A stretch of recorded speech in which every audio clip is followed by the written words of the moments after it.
It looks like an ordinary day in the USA, but in the city of Flint, Michigan, all is excitement. Mark you well this day in American progress, as down from aloft swings the golden body of a car that's been 46 years in the making.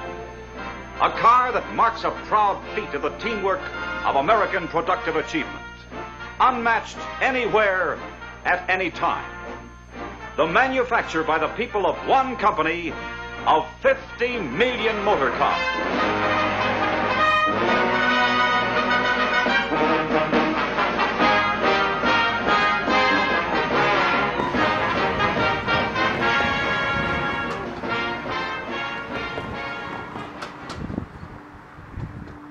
This used to be a General Motors, all General Motors town. People came from the South and they got jobs in the factory. You know, Flint used to be a booming town. I raised a family of 4 children and 1 grandson. We needed a second income, so I started working. Got married, had 5 children, and went back to work after being married 10 years. When I started in the shop, like I said, at 19, that was the best paying job around, you know, considering that I didn't have, you know, the college experience at that time. I was an inspector on an assembly line. I assembled the parts that went into the cruise control. You know, back when I was in high school, not too many girls went to college. I mean, unless you were going to be a nurse or a teacher. On weekends, I would wait tables on Thursdays, Friday, and Saturday. I did bar work, mixing drinks, mingling with customers, just trying to make ends meet.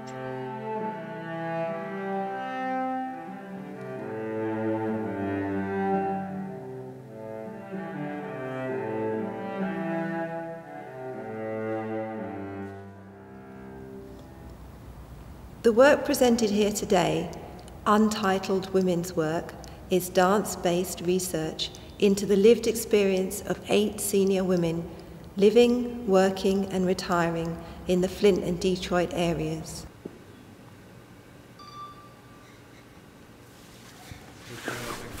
I was 19.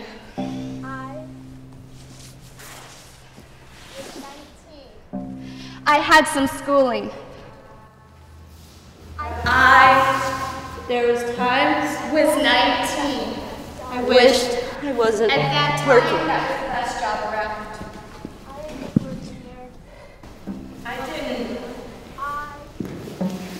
think women should work in the shop back then. I thought it was a man's job. And especially after I started raising my grandson. With the benefits. Back in that time, your family could get you in the shop. The head. In between layoffs, I always wanted to carry on my education. I really didn't want to be there. I wanted to be at home. Then I got thinking about retirement so late in my life. I went to the shop. I was in my late 30s by then. My husband passed 4 years before I was to retire. So that was really a hard 4 years. My job was various jobs on the assembly line. For example, one job consisted of putting the oil pan on. I thought it was a and it was monotonous. Then I went to the body shop and I did welding. I had these burn marks in my blouse and in my bra, but I needed it all the time while the line was moving. It was a retirement plan, basically. Yes, that's what I went there for. What really goes by seniority? Each time I was laid off, it was a shock. Oh my goodness. But I managed to keep myself working, you know. It was hard. They're all grown now. I get emotional. Third shift, you go in at 10 and get off at 6 a.m. And that was the shift I preferred. In the last 5 years, I was studying on the third shift because it worked better for me and my family. Hey. I wish I could stay.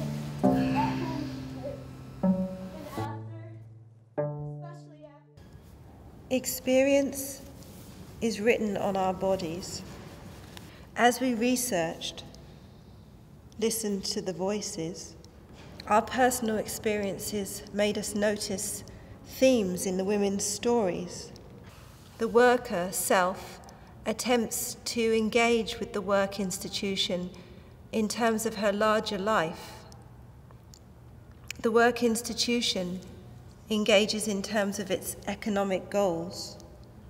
The work institution, job, starts to shape the worker, and at the same time she impacts on the work institution through how she yields.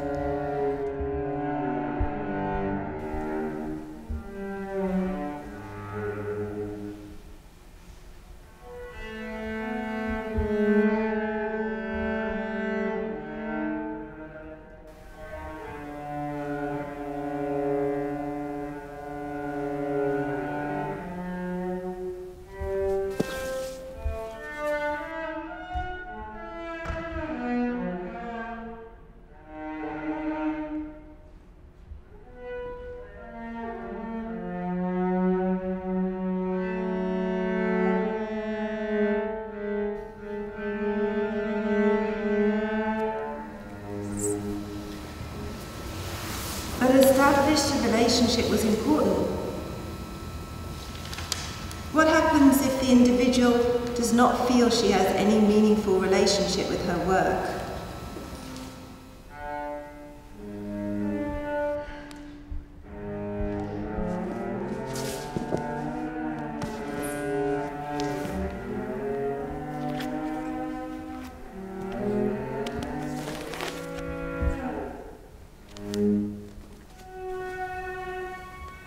The voices, data, take on a life of their own.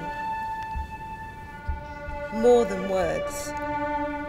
The themes weave in and out of each other, make connections we don't expect. A theme emerges. Rhythms. Within the relationship, the worker, self, has her own rhythm, her life.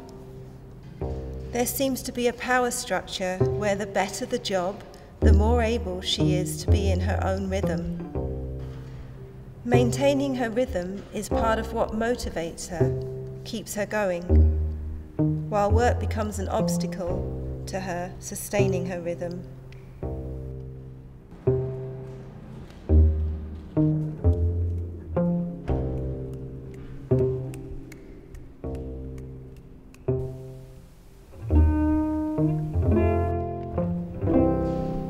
We end with the suggestion of a good job. Relationships and rhythms woven together, but not lost in each other.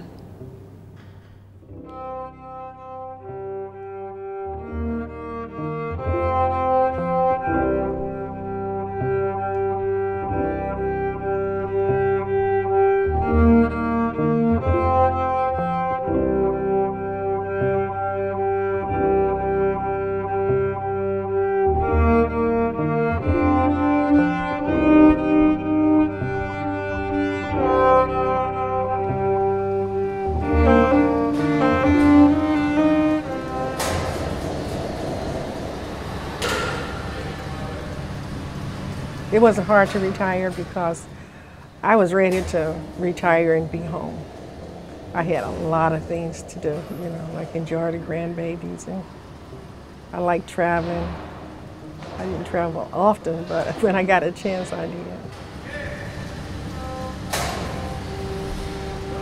I had 2 husbands when I was young, and none of them, they didn't want to support anybody or help me. So I just told them to get out, you know, and I did it on my own. Never got any child support, nothing.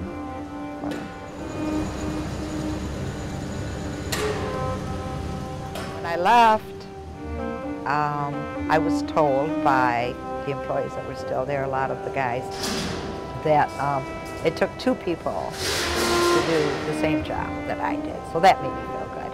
Gave me a lot of confidence, you know. I think each position that I had, I learned a little bit more.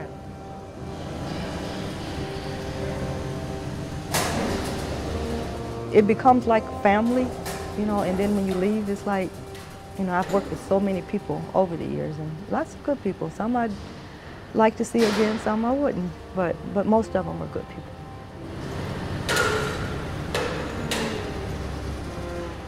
Well, I like most jobs because I like interacting with the people. You know, you meet a lot of different people, and you get to talk, you get to move around. You don't just sit in one place. That's why I enjoy it. I think you can adjust to just about anything you have to do. And it wasn't bad, but you know, if you don't have to work on an assembly line, if you work on a job that's outside the area of assembly, you work at your own speed, that's much better. Even though you're working fast, you're still controlling the speed, where you have no control over the speed of the parts coming down the assembly line. So yeah, we learn from our experiences, learn from our mistakes. You know, everybody back then, a lot of days, you know, we probably did silly things, said silly things. But yes, now those experiences are what makes me who I am today.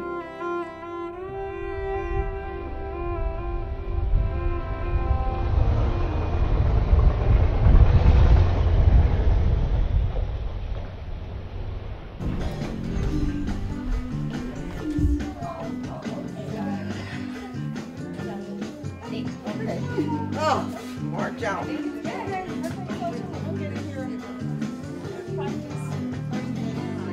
Hi, Cliff.